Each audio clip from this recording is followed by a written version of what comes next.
자기를 따라오는 많은 사람들에게 진리를 다시 한번 선포해 주십니다.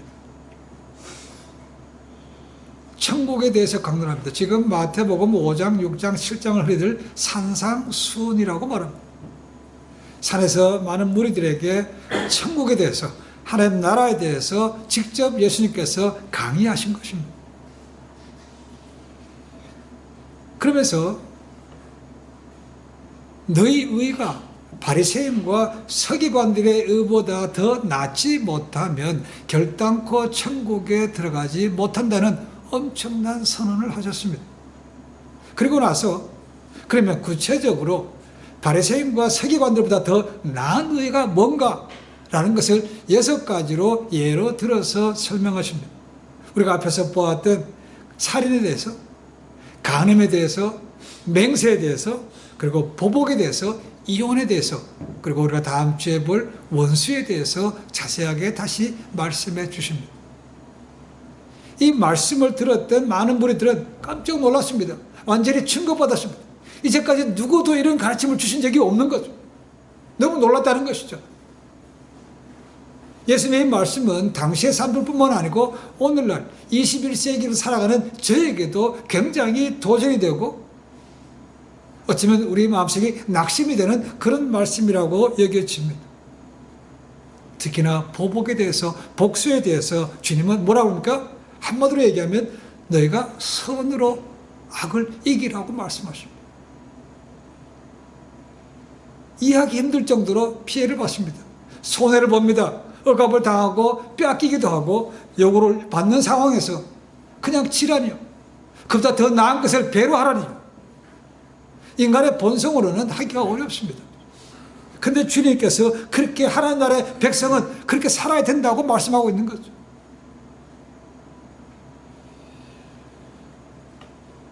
오늘 말씀 마지막 42절만 중점적으로 봅니다. 뭐라고 하십니까? 내게 구하는 자에게 주며 내게 꾸이는 자에게 빌려주라고 하십니다. 이것도 참 쉽지 않은 말씀입니다. 이것은 앞에 있는 악을 악으로 갚지 말고 선으로 악을 이기라는 것과 조금 다른 표현입니다. 그죠?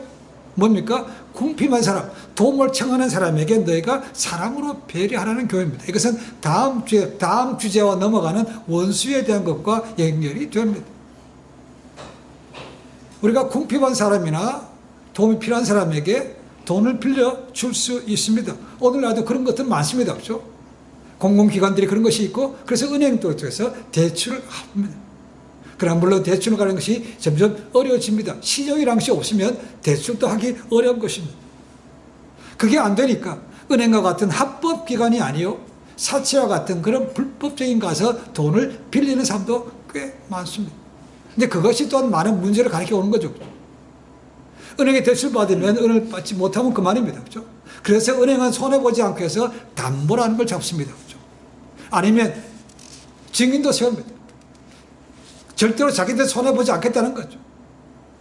이 공공기관이 그럴지인데 사채업자는 오죽하겠습니까? 라는 거죠. 고금리죠. 그죠? 이자가 많습니다. 만약에 그것을 갚지 못하는 경우에는 신체 각서 포기하는 것도 받죠. 그죠? 사람도 팔아버립니다. 그것도 안 되면 죽이는 것도 우리가 신문지장에 오르락내리는 것을 저희가 직접 봅니다. 근데 예수님께서 뭡니까? 너에게 꾸고자 하는 사람에게 거절하지 말라는 것은 전혀 손해보지 말라는 그런 사람들을 염두에 둔 것도 있지만 그 돈을 빌리러 오는 사람이 자기에게 악을 행하는 그런 사람이 온다는 거죠. 그런 경우에 뭐랍니까? 주님께서 그래도 불구하고 주라는 것입니다. 빌려주라고. 그런 의미입니까? 라는 것이죠. 그 사람이 갚을 능력도 없어요. 담보도 없습니다. 보증 만한 부도도 없어요. 세우는 사람이 아무것도 없다는 거죠.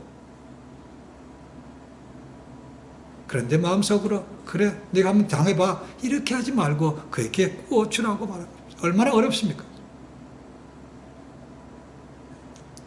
현대 사회를 지배하는 많은 키워드들이 있습니다. 요즘 같으면 AI라는 것도 있고 건강이라는 것도 빼놓을 수 없는 주제고 안전 이런 것도 주제지만 빼놓을 수 없는 것 중에 하나가 경제입니다. 경제.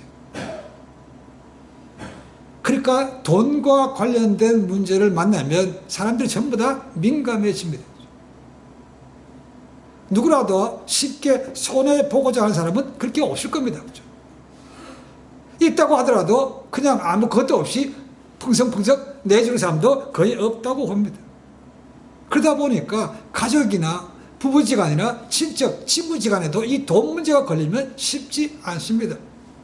오죽했으면 한국에서 오래전부터 뭡니까? 부자지간이라도 돈 문제는 확실하게 해라. 그런 말이 있었겠습니까? 라는 거죠. 아무리 가까운 사이라도 돈 문제가 걸리니까 깨지더라는 것이죠. 불신이 생기고 미움이 생기더라는 것입니다.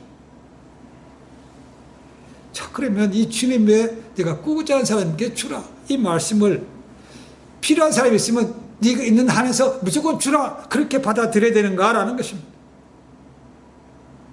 그렇게 생각하지 않는 사람들이 많을 겁니다. 그러니까 그렇게 생각하지 않는 사람들은 이렇게 얘기합니다. 상대방이 내 오른뺨을 때리거든 왼뺨은 내줄 수 있지만 돈은 절대로 못 빌려준다. 이런 사람도 있죠. 우리는 살아가면서 가족이든 이웃이든 친척으로부터 돈을 빌려달라는 요청을 받기도 하고 때로는 제가 힘들 때가 있어서 그렇게 가기도 빌려달라고 하기도 합니다. 당연히 돈이 없으면 빌려줄 수가 없지만 돈이 있어도 빌려주지 못하는 경우가 있죠. 저 사람의 관계가 별로 좋지 않습니다. 저 사람이 신용이 별로 없어요. 뭐 말은 그렇다고 하지만 도무지 갚을 그 같지가 않아. 그런 사람에게 선뜻 저희가 돈을 빌려주지 못하죠. 자, 그렇게 하고 나면 이런 말씀들이 기억난다는 겁니다. 그래서 마음에 찔림도 있고 정죄감도 생긴다는 것입니다. 자, 그러면 이 말씀을 정확하게 어떻게 이해해야 되는가? 정말 이 말씀이 우리가 알고 있는 그 말씀이 맞는가부터 생각해 볼 필요가 있다는 겁니다. 돈 문제가 안 생기면 좋겠지만 돈 문제라는 것이 누가 알 수 없는 거죠. 그렇죠? 이때까지 싸웠던 것 어느 한순간에 사기당해서 다 날려버릴 수 있지 않습니까? 그렇죠? 그런 경우에 할 수 없이 난 돈을 빌려야 되는 거죠. 심지어는 교회 안에서조차도 이 돈 거래가 많았다는 것이죠. 그래서 교회가 갈라진 것도 있습니다. 지금은 많이 줄었지만 제가 벌써 있을 때 신학교 있을 때 20년 전만 하더라도 하는 일이 많이 모이는 LA라든가 뉴욕 동부 쪽에 가면 그런 일이 교회 안에서 아니면 같은 지역에서 미국으로 다시 이민 온 그런 사람들이 뭐 하다가 깨져서 사기치는 바람에 문제가 많이 생겼습니다. 정말 교회가 깨졌어요. 그래서 교회 안에서는 가능하면 돈에 관계되는 것은 하지 말라는 겁니다. 다단계도 마찬가지고 개라든 것도 이런 것은 가능하면 교회 안에서는 하지 말라는 것입니다. 사기치는 사람 보십시오. 그렇게 돈 빌려가는 경우에는 처음에는 상대방에게 신임을 주기 위해서 이자도 많이 주고 꼬박꼬박 갚아줍니다. 그렇죠? 그러다가 어느 순간에 때가 되면 왕창 들고 치는 거죠. 그러니까 이렇게 사람이 알 수가 없다는 겁니다. 그래서 돈 문제에 관해서는 굉장히 민감할 수밖에 없는 거죠. 자, 자기를 괴롭히는 이웃, 어쩌면 갚을 능력도 없는 이웃이 와서 돈 좀 빌려주십시오 라고 한다는 것. 그런 경우를 뭐라고요? 거절하지 말래요. 이 거절하지 말라는 단어는 지난주에 봤습니다. 소극적으로 그냥 단순하게 못하겠는데요 이렇게 말하는 것이 아니고 매몰차게 등을 돌리는 것을 얘기하고 있다는 겁니다. 그래도 한번 당해봐봐. 아주 그런 마음으로 하는 것을 갖다가 이게 여긴다는 것이죠. 이것이 헬라어 원문으로 보면 그렇다는 말입니다. 그런데 이 말을요, 이 구절을 히브리어 원문으로 보면, 히브리어로 다시 보면 얘기가 달라진다는 겁니다. 물론 이 말씀과 관계되는 것은 구약의 출애굽기 22장 25절 말씀과도 관계가 됩니다. 거기 이렇게 되어 있습니다. 너희가 내 백성 가운데에서 가난한 동족에게 돈을 빌려주거든 너희는 그에게 빚쟁이처럼 굴지 말며 이자를 받지 말라. 자, 히브리어 원문으로 복원해서 보면 전혀 다른 뉘앙스를 준다는 겁니다. 어떤 것인가? 이 42절이 평행법으로 되어 있다는 겁니다. 평행법. 평행법이 뭔가? 비슷한 아니면 같은 의미의 두 다른 단어를 사용해서 강조하는 것이라는 거죠. 그것이 평행법입니다. 예를 들면 이런 구절입니다. 사무엘하 20장 1절에 이런 말씀이 있습니다.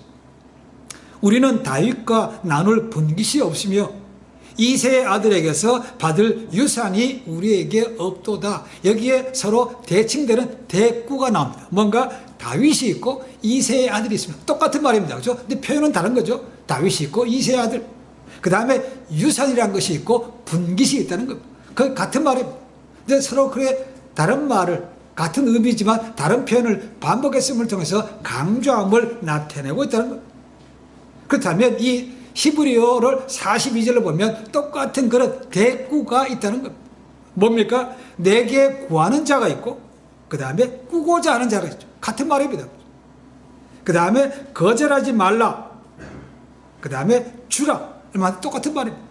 서로 반복해서 쓰고 있다는 겁니다. 그러니까 구하면 거절하지 말고 주라는 의미로 보이죠. 그죠? 그러니까 쉽게 생각하면 그렇습니다. 근데 여기서 주목해야 될 단어가 있습니다. 그래서 뭐냐면 여기서 구한다라는 단어입니다. 구한다. 이 구한다라는 단어가 히브리 말로 보니까 샤알이라고 되어 있습니다. 샤알. 이 샤알 한 단어가 몇 가지 중요한 단어가 의미가 있습니다. 일반적으로 크게 세 가지 의미가 있습니다. 이 히브리어를 다른 말로 번역할 때요, 그 정확한 의미를 알지 못하면 어떤 그 한 가지 단어가 여러 가지 의미가 있는데 잘못 인용하게 되면 저도 다르게 번역된다는 것입니다.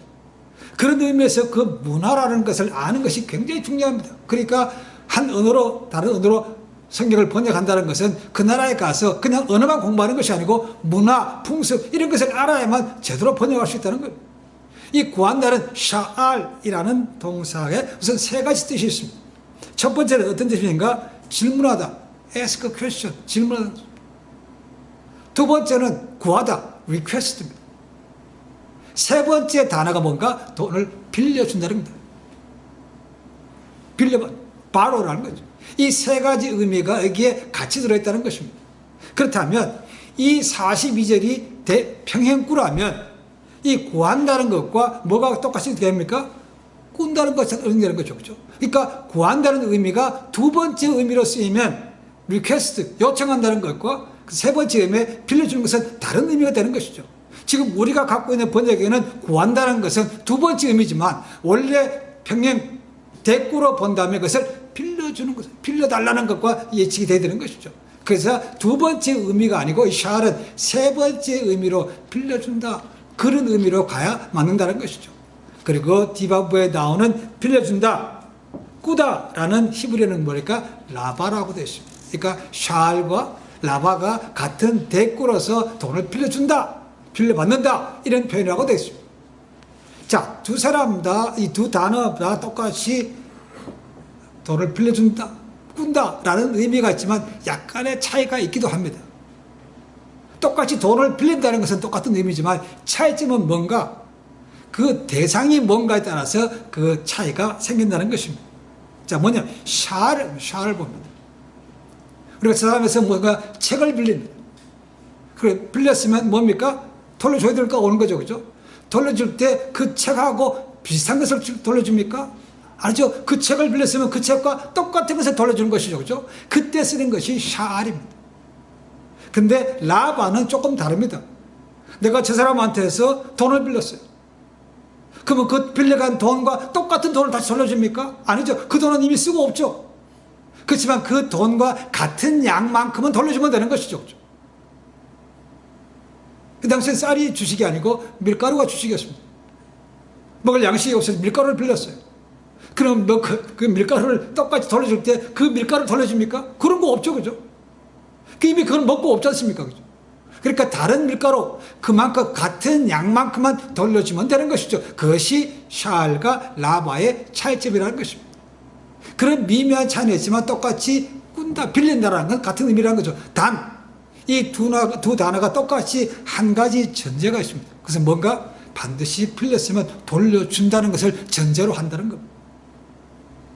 그러니까 예수님께서 이 말씀을 주신 뭡니까? 이웃이 내게 불의한 이웃이 와서 네가 갚을 것도 없지만 지금 보기에는 그죠? 갚을 것도 없는 것처럼 보이는데 뭘 빌리러 왔다는 것. 그럴 때 뭐라고요? 빌려주래요. 왜요? 그 사람이 다시 갚을 거기 때문에라는 거죠. 이것이 다른 거죠. 지금 우리가 그냥 무턱대고 와서 빌려달라고 무조건 빌려준다 그런 의미가 아닌 거죠. 그렇죠? 이런 것이라면 문제가 없죠. 그죠? 근데 우리는 많은 경우에 빌려갈 때는 막 그렇게 뭐 중도사정 하면서 하다가 빌려가서 갚을 때가 되면 배째라는 사람이 얼마나 많습니까? 그러니까 관계가 깨지는 것이죠. 그러니까 함부로 돈을 빌려줄 수가 없는 거죠. 그러니까 법적인 제재를 가는 것이고 보증을 세우는 것이고 담보를 잡는 이유가 바로 그것이죠. 그런데 이 유대 사회는 그렇지 않았다는 겁니다. 그 당시에. 반드시 빌려가는 사람은 반드시 갚아주는 것이죠. 그것이 유대인들이 지금도 사는 삶의 방식이라고 그러죠. 2차 대전이 끝나고 1948년 5월 14일에 이스라엘이 독립이 됐습니다. 그 이후로 전 세계에 흩어졌던 디아스포라 유대인들이 많이 이스라엘에 들어오기도 했고 또 나간 사람도 있기도 합니다. 그런 경우에 유대인들이 들어오면 자기 동족이죠. 그렇죠? 그 출애굽기 말씀에 근거해서 큰 비싼 이자 주지 않고 그냥 빌려준다는 겁니다. 근데 이 빌려주는 사람은 받을 생각을 안 해요.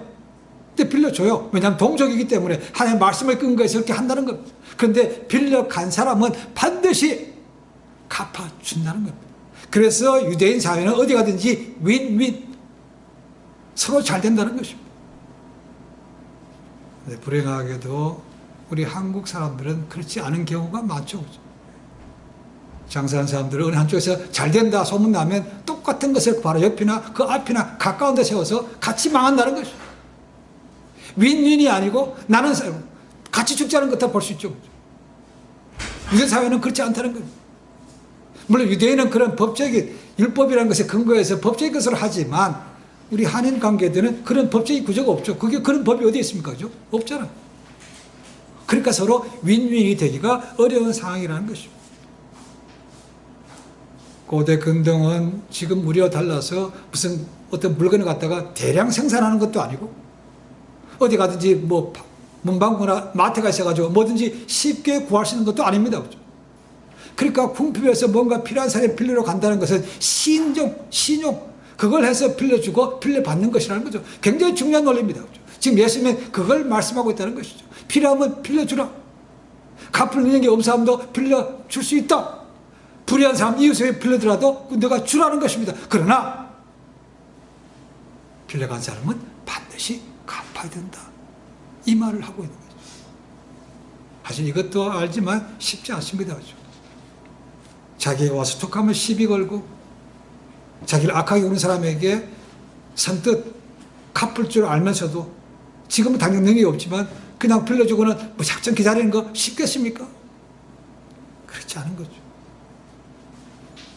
돌려받는 것을 보증하는 것이라도 이렇게 힘들었는데 그것도 보증이 없다면 정말 빌려주기가 어려운 거죠. 지금 그런 의미가 예수님께서 우리에게 말씀하고 있는 것입니다. 돈 문제 그런 것에 연결되지 않으면 좋겠지만 우리에게 그런 것이 안 생긴다는 보장이 없는 거죠. 또는 우리가 그런 처지에 언젠가는 바뀔 수 있을지 모릅니다.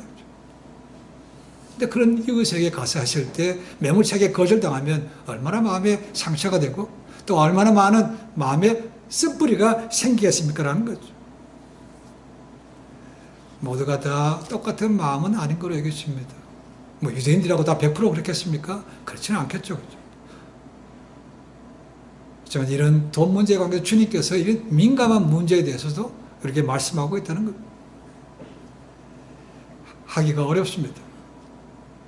근데 주님께서 이렇게 하는 것이 하나님 나라 백성으로서 살아야 될 도리라는 겁니다.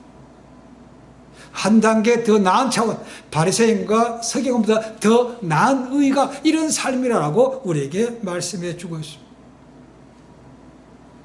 우리가 앞에서 봤던 것, 읽었던 것처럼 속옷을 달라고 그랬는데 수치스럽게도 겉옷까지 벗어줍니다. 억지로 강압해서 오리 가! 할 때 그냥 자원해서 심리를 간다. 돈을 빌려러 온 사람에게 그 나쁜 원수 같은 사람, 능력도 갚을 능력도 안 보이는데 근데도 빌려주라 라는 것은 오늘날에도 분명히 쉽게 순종하기 어려운 그런 말씀입니다. 손해보고자 하는 사람이 없죠. 조금이라도 손해보려고 그러면 쉽게 법정으로 가는 것이 오늘날 세대 아닙니까? 그죠? 근데 그런 거 다 생각하지 않고 그냥 빌려줘. 그냥 섬겨. 어려운 얘기입니다. 그래서 이런 말씀이 우리에게 있으면 굉장히 도전이 됩니다. 이거는 유대 사회에 관한 얘기고 오늘 현대하고는 안 맞습니다. 그렇게 말할 수 있죠. 그죠? 그 맞는 얘기지만, 근데 그렇게 해서는 그와 똑같이 세상 사람과 살아서는 우리가 한 사람의 마음을 쉽게 얻을 수가 없죠. 그런데 하기 어려운 것들을 정말 못한다는 것을 우리가 하면 그 사람의 영혼을 조금 더 쉽게 얻을 수 있다는 것. 그게 어려운 거죠. 주님은 우리에게 그런 삶을 사셨고 우리로 하여금 그런 사람을 내가 살아라고 우리를 초청하고 있다는 겁니다. 그러니까 갈등이 되죠. 예수님의 말씀은 예수님께서 하셨죠. 내 멍에는 쉽고 가볍다고 그랬습니다. 그렇죠?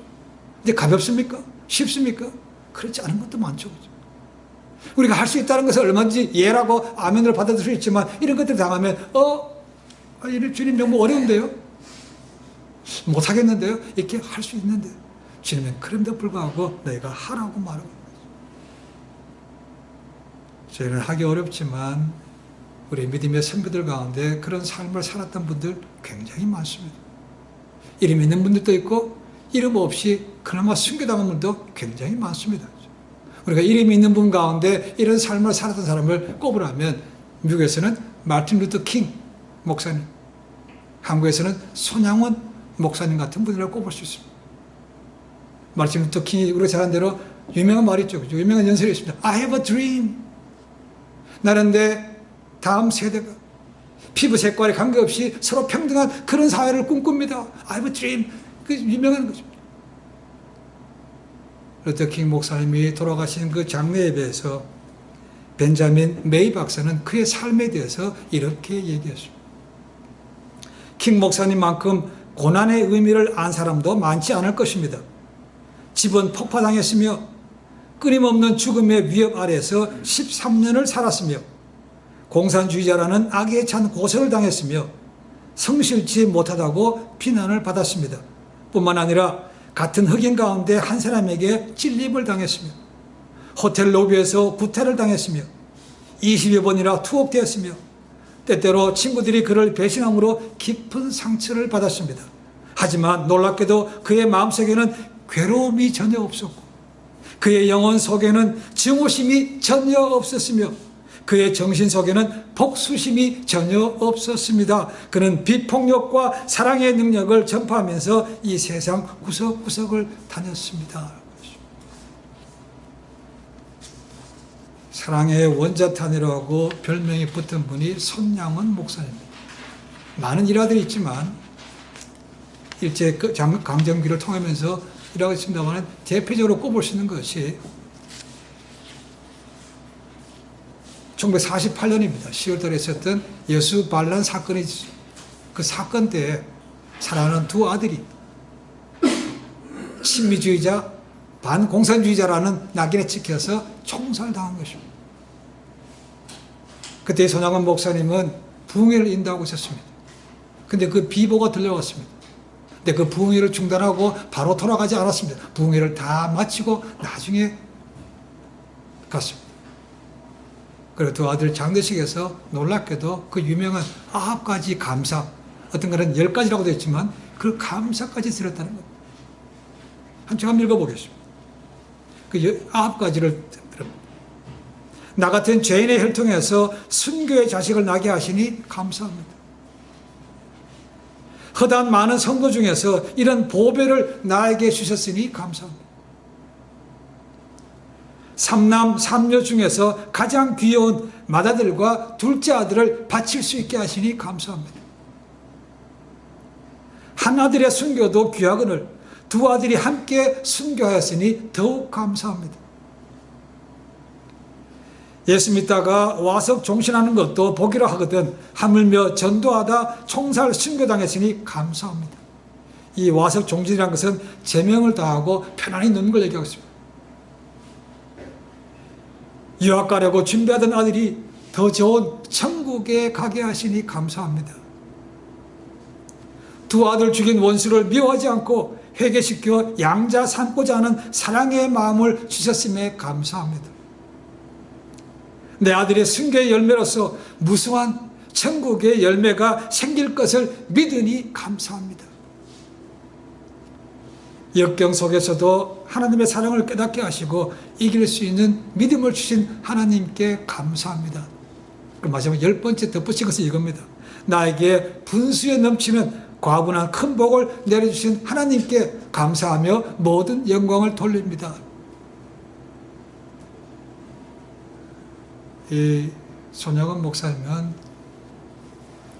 두 아들을 총살당해 잃었습니다. 그렇죠? 그리고 그 총살을 시킨 공산주의 청년이 나중에 붙잡히게 됩니다.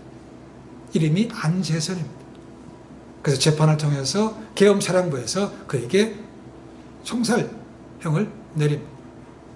근데 그 소식을 이 손영은 목사님이 듣습니다. 그리고는 부랴부랴 거기 가서 탄원서를 냅니다. 저는 풀어주십시오. 저는 고발하지 않습니다. 그래서 그 형이 집행되기 얼마 전에 이 탄원이 받아들여져가지고 그 안재선이 석방이 됩니다.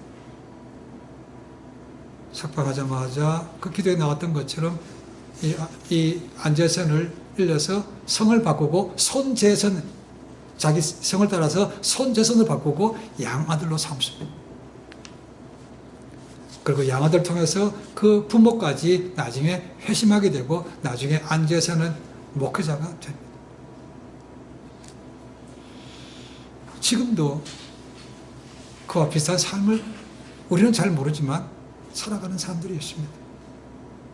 저렇게 믿는 사람이라면, 저런 하나님이라면 믿어볼 만하다고 하는 사람들이 분명히 있는 거죠. 어렵습니다. 쉬울 것 같지만 다 할 것 같은 거죠. 그렇지 않다는 거죠. 작년에 2025년도 두란노에서 나온 책 가운데 이런 제목이 있더라고 보니까 존 어트워크 목사님이 쓴 책인데 삶을 바로잡는 용기라는 책에 이런 예화가 있더라는 것이죠. 거기는 한 투치족의 선생님이었던 한 청년에 대한 얘기입니다. 이름이 베니온이라는 것입니다. 베니온이. 이 베니온이라는 이름은 그 투치족 언어로 작은 새라는 이름이라고. 그런 별명이라고. 이 사람은 여러 가지 많은 정치적으로 혼란 가운데서도 늘 하나님을 찬양했다는 것이죠. 그래서 그의 별명이 작은 새라는 베니온이라는 이름으로 붙어졌다는 겁니다. 이 투치족하고 항상 싸우는 민족이 또 있습니다. 후투족과 늘 싸웠다는 것이죠. 이게 흔히 말하는 루안다, 중아아프리카의 루안다 사건이 여기에 관계되는 것입니다. 많은 사람들이 죽었다고 얘기합니다. 어느 날 후투족 군인들이 이 학교에 들어왔다는 것이죠. 이제 베니온이가 선생님을 거쳐서 이제 교장 선생님이 되어서 그 학교를 책임지고 있다는 것이죠.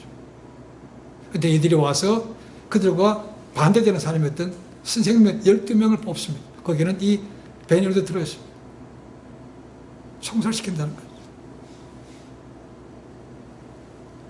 그때 이 베니온이가 그 데려왔던 군인들 제일 높은 사람에게 이렇게 요구합니다. 내가 혹시 마지막이지만 당신을 위해서 기도할 수 있어. 기도하면 좋겠는데 되겠습니까? 라고 물었다는 거죠.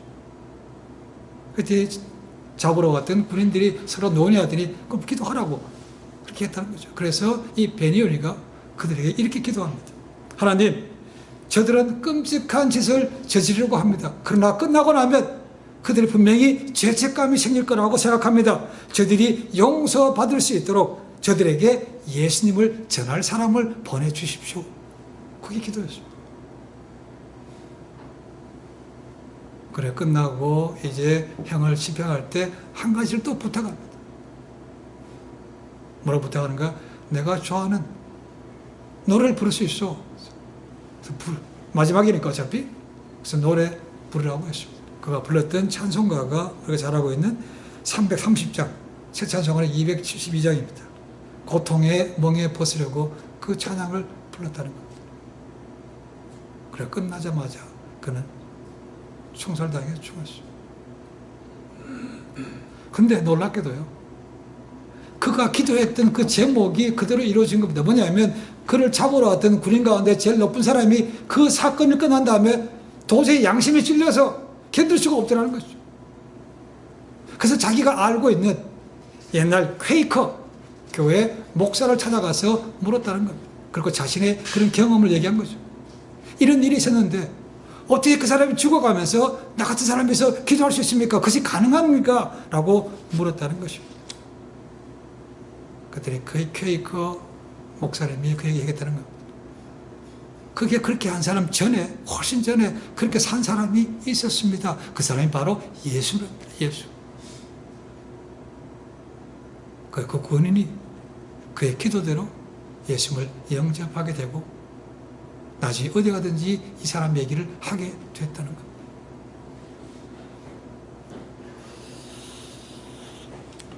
바울의 마지막 편지가 디모데 후서입니다. 거기 보면 마지막 때에 나타난 현상들이 있습니다. 돈을 사랑하고 자기를 사랑하고 쾌락을 하나님보다 더 사랑하고 부모는 공경치 아니하고 이런 것이 기록되어 있습니다. 그리고 감사가 없다고 해요. 자신이 손해보는 거 싫어. 우리는 손해보는 것뿐만 아니고 내가 가진 것 중에 아주 사소한 것도 잃어버려도 잃어버리기만 해도 기분이 나쁩니다. 그런 세대에 살면서 이렇게 사는 것이 쉽겠습니까? 여기 오래 살다가 한국에 들어가서 좀 겪어본 사람들이 이구동성으로 하는 말 중에 하나가 이겁니다.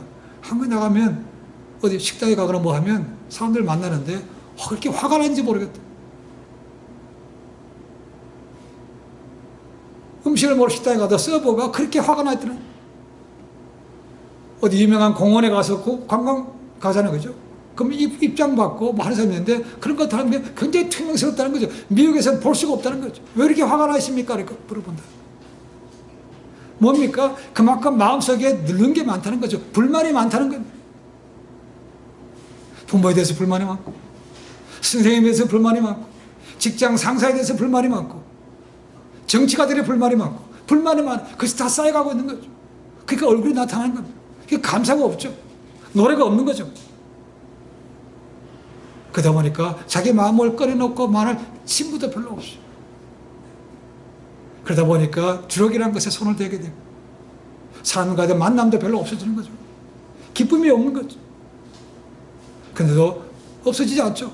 마음에는 점점점 화가 쌓여갑니다. 그러니까 병도 생기는 겁니다. 그래 말해 신경성 이런 말이 스트레스도 많죠. 그러다 보니까 화병도 생겨요. 이런 것은 근데 주님은 뭐라고 합니까? 내가 그런 일이 있으면서 악으로 악가지고 갚지 말라.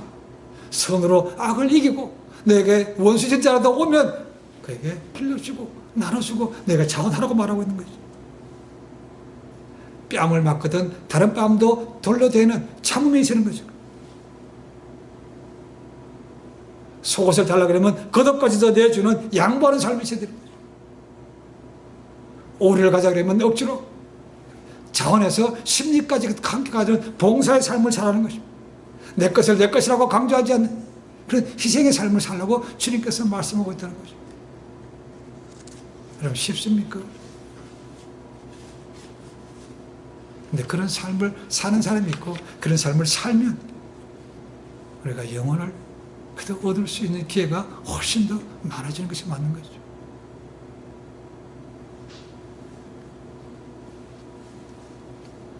사순절 기뻐갑니다. 그렇죠? 주님께서 가셨던 그 마지막 길입니다. 나 같은 죄인을 위해서. 이 온 세상에 죄인이 나가 혼자밖에 없다 하더라도 주님이 이 땅에 오셔서 저를 구원하실 거라고 생각합니다. 주님께서 하신 말씀 그대로 마지막 가셨던 그 길이 사순절입니다. 다음 주에는 고난주간이 시작되고 그 끝나고 나면 그 프라이데이 죽음을 통해서 주님께서 부활하신 날을 저희가 기억하고 기념합니다. 주님 우리를 그와 같은 길로 오라고 하신 거죠. 그와 같은 길을 묵상하는 것이 우리가 더 은혜를 끌어올리는 길입니다. 저희가 지금 장담하지 못합니다. 지금 장담한다고 해서 우리가 그런 상황이 직접 맞닥뜨리면 그렇게 한다 그런 보장도 못합니다. 그러나 그렇게 작정하고 결심하고 하는 것과 그렇지 않은 것과는 전혀 차이가 있다고 생각합니다. 선으로 악을 이기는 것은 분명히 어렵습니다. 그렇지만 그런 것을 하나님께서 기뻐하시는 것이고 하나님은 그를 통해서 놀라운 역사를 하시는 것은 우리가 분명히 알고 있습니다.